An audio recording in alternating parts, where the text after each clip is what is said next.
এই মুহূর্তের সব থেকে বড় খবর, হুমায়ুন কবিরের বাড়ি ঘেরাও করে রেখেছে কেন্দ্রীয় বাহিনী ও রাজ্য পুলিশ। জানা যায় হুমায়ুন কবিরের সিকিউরিটির গায়ে হাত দেওয়ার অভিযোগ উঠেছে।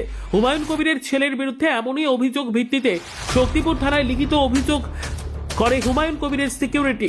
সেই অভিযোগের ভিত্তিতে বিশাল কেন্দ্রীয় বাহিনী ও রাজ্য পুলিশ হুমায়ুন কবিরের ছেলেকে গ্রেপ্তার করে শক্তিপুর থানায় নিয়ে যায়। ঘটনাস্থলে হুমায়ুন কবির শক্তিপুর থানায় পৌঁছয়। এ নিয়ে হুমায়ুন কবির কি জানালেন শুনবো। সবসময় একজন করে ছুটিতে থাকে, মাসে 8 দিন করে তারা দুবার করে যায়, 4 দিন করে 4 দিন করে, তো ওটা টোটালি 8 দিন করে, কিন্তু অ্যাকচুয়ালি ওই 30 দিনই একজন করে অ্যাবসেন্ট থাকে, দুজন করে থাকে। আজকে একজন কালাম, সে কাঁদি বাড়ি, আজকে এসছে 8টার সময় রিপোর্ট করেছে। আমি তখন অফিসে কাজে ব্যস্ত ছিলাম, প্রচুর বীরভূম, নদিয়া, মেদিনীপুর থেকে লোক এসেছিল অত সকালে, তাদের সঙ্গে কথা বলছিলাম। ইন দি টাইম আমার ছেলে আমাকে বলে যে আমি 10 মিনিট তোমার সঙ্গে কথা বলবো, তুমি তো বেরিয়ে যাবে। আলা হ্যাঁ। তারপরে ও আমার ঘরে ঢুকেছে, আমি আর আমার ছেলে ছিলাম। ইন দি টাইম এই জুম্মা খান, এই জঙ্গিপুরে বাড়ি, প্রতি মাসে 8 দিন করে বাড়ি যায়। ও আজকে এসছে, আর ও সঙ্গে সঙ্গে বলা নাই কওয়া নাই, ও আমার 100 মিটার দূরে আলাদা একটা বাড়ি আছে, সেই বাড়িতেই সিকিউরিটিরা থাকে। একজন আমার বাড়িতে থাকে নিচে, আর বাকিরা ওখানে থাকে, ড্রাইভার ওখানে থাকে, কেউ হঠাৎ করে গেস্ট আসলে থাকে। কালকে মেদিনীপুর থেকে 3-4 জন এসছে, করিমপুর থেকে 3-4 জন এসছে। ওই বাড়িতে আমার থাকার জায়গা আছে, তাদেরকে থাকতে দিয়েছি। ও উইদাউট পারমিশনে আমার ঘরে ঢুকে গেছে। ঢুকে ও বলছে যে স্যার বাড়ি যাবো। আল্লাহ, আজকে বাড়ি যাওয়া হবে না, বাইরে যাও। যেই বলেছে কেন স্যার আমি বাড়ি যাব না, মানে অধিকারে হয়ে গেছে আর কি। একটা সিকিউরিটি ডিউটি করছে, আমি বলছি বাইরে যাও, আমি আমার ছেলের সঙ্গে কথা বলছি, ও তেড়ে যেন আমাকে চেঞ্জ করছে, কেন বাড়ি যাব না। এই ভদ্রভাবে বলছি তুমি বাইরে যাও, তারপরেও সে শুনতে চাইছে না। তখন একটা ধাক্কা দিয়ে তাকে বের করে দেওয়া হয়েছে। তারপরে সে এখানে এসে কমপ্লেন করেছে।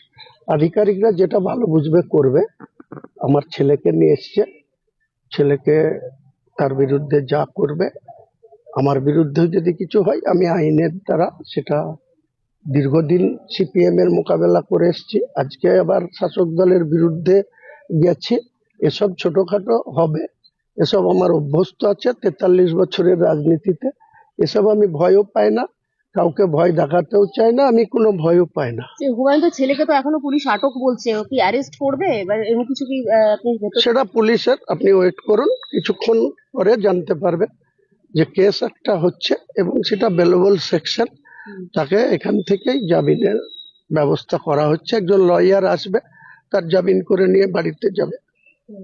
তাহলে কি বৃহস্পতিবার আপনার এই যদি বেলেবল সেকশনে যদি না, ওনারাকে আমি বলেছি যে সিসি ক্যামেরা আছে আমার বাড়িতে, ওনারা যাবে, ওনাদের এক্সপার্টকে দেখেছে, সিসি ক্যামেরা তারা চেক করবে, দেখবে কি ঘটনা ঘটেছে, তারপরে যেটা হবে। এই ঘটনাটা আপনার মনে হলো না যে পুলিশ অতি সক্রিয়, একদম সাথে সাথে অভিযোগ পেলো, সঙ্গে সঙ্গে আপনার ছেলেকে তুলে নিয়ে এলো? সেটা আমি আর বলছি না কিছু, সেটা পুলিশ আধিকারিকরা, তাদের কি ভূমিকা, তারা উপরওয়ালাদের নির্দেশে কাজ করতে হয়। যারা নিচের স্তরে থানা চালায় বা এসডিপিও র্যাঙ্ক, তাদেরকে তো উপরওয়ালাদের নির্দেশ পালন করতে হয়। এই ব্যাপারে আমি আর কিছু বলবো। বৃহস্পতিবার দিন আপনার কর্মসূচি কি ঠিক থাকছে? না না না না, এই ঘটনা নিয়ে আমি হিট অফ দ্য মুভমেন্ট যখন জানতে পেরেছিলাম যে আমার বাড়িতে 4 গাড়ি 5 গাড়ি পুলিশ এসডিপিওর নেতৃত্বে গেছে, তখন আমি বলেছিলাম। কিন্তু এখন আলোচনা করে আমার যা মনে হলো যে ঘটনা সামান্য ঘটেছে, সেই ঘটনার জন্য কেস হচ্ছে, সে কেস জুডিশিয়াল দিয়ে আমরা মোকাবেলা করব। আমার নামেও হচ্ছে, ছেলের নামেও হচ্ছে, হোক না। আপনি কি আলোচনায় খুশি? আপনি কি আলোচনায় খুশি? নিশ্চয়ই খুশি, সত্যপূর্ণ আলোচনা হয়েছে। এসডিপিও সাহেব এবং আইসি হরিয়ারপাড়া অরূপ রায় এবং ওসি শক্তিপুর ইন্দ্রনীল মাহাতো, এনাদের সঙ্গে আমার সুন্দর আলোচনা। আপনার বিরুদ্ধে কি কোনো কিছু? হ্যাঁ, অভিযোগ তো আমার বাপ ছেলের দুজনের বিরুদ্ধে অভিযোগ হয়েছে। হ্যাঁ। হুমায়ুন একটু হিন্দিতে নিয়ে